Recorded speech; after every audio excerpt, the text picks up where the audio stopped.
शिव प्रसाद जी चारों धाम की यात्रा करके आए थे।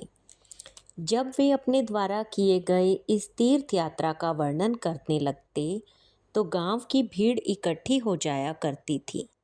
मगर एक बात गांव वालों ने महसूस किया कि जब से शिव प्रसाद जी तीर्थ करके आए थे तब से उनकी अकड़ और बढ़ गई थी तथा बेईमानी की आदत में भी कोई कमी नहीं दिखाई दे रही थी। लोग सोचते थे कि इस तीर्थ से क्या लाभ, मगर उसी में से एक ने कहा, तुम लोग क्या जानो, तीर्थों में जाने से सारे पाप कट जाते हैं। जो तीर्थ में चला जाए उसे पाप छू भी नहीं सकते। यहाँ तक कि उसकी मृत्यु तीर्थ में हो जाए तो उसे सीधे बैकुंठ मिलता है। गांव वाले इस रहस्योद्घाटन पर चुप रह जाते। हो सकता है यह बात सच हो। शिव प्रसाद जी को डींग हाँकते काफ़ी दिन बीत गए थे। अब वे किसी के यहाँ भोजन नहीं करते थे। वे कहते थे कि तीर्थ करने वालों को किसी दूसरे के यहाँ भोजन या भंडार में भोजन करने से पुण्य क्षीण होते हैं। बहुत दिन इसी तरह बीतते चले गए। शिव प्रसाद जी सब मिला जुला कर एक पाखंड की मूर्ति बन गए।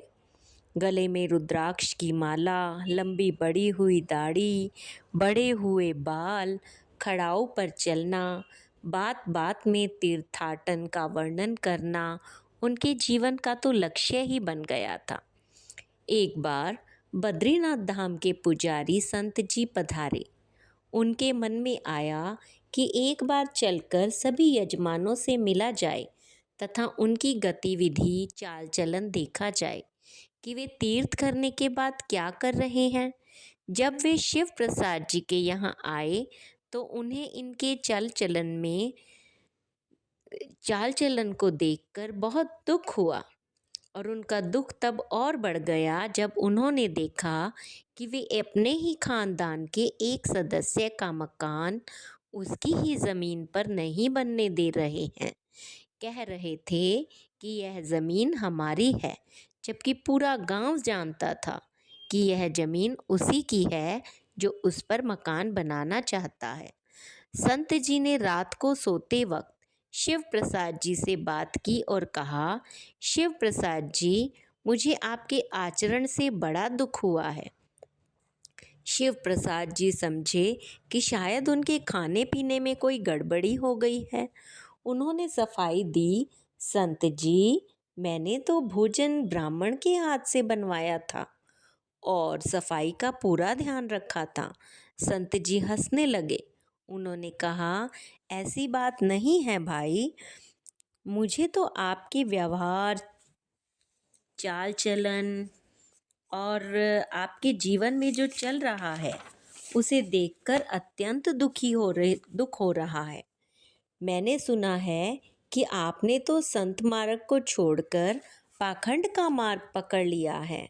आप जिस मार्ग पर चल पड़े हैं वह तो शायद आपको नहीं कहा गया था।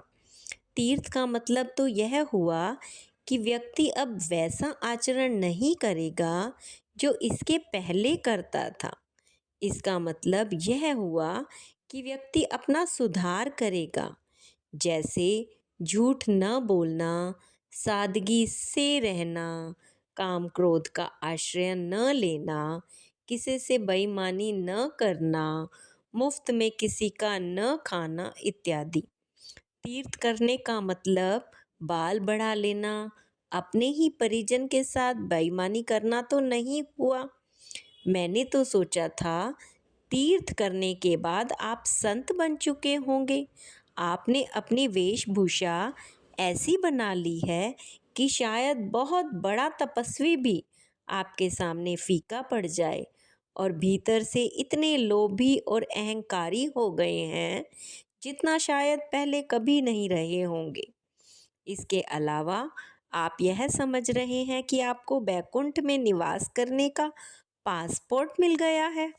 संत जी की बातें शिव प्रसाद जी को तीर की भांति चुभने लगी।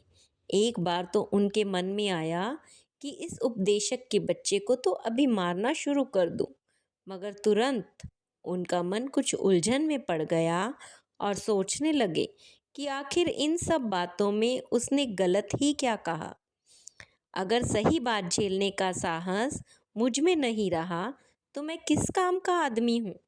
सच ही तो कह रहे थे संत जी, मैं लोभ, अहंकार और पाखंड में ही तो जी रहा हूँ। यह भी सच है कि मन में यह भी सोच रहा हूँ, मैंने तो पासपोर्ट पा लिया बैकुंठ का। थोड़ी देर सोच विचार करने के बाद शिव प्रसाद जी संत के पैरों में गिर पड़े, बुरी तरह से रोने लगे। उन्हीं आंसुओं में उनका पाप भी धुलकर संत जी के चरणों में गिरने लगा। संत जी अपनी सफलता पर गर्वित होने लगे। उन्हें लगा कि आज स्वयं प्रभु ने अपना चमत्कार दिखाया है।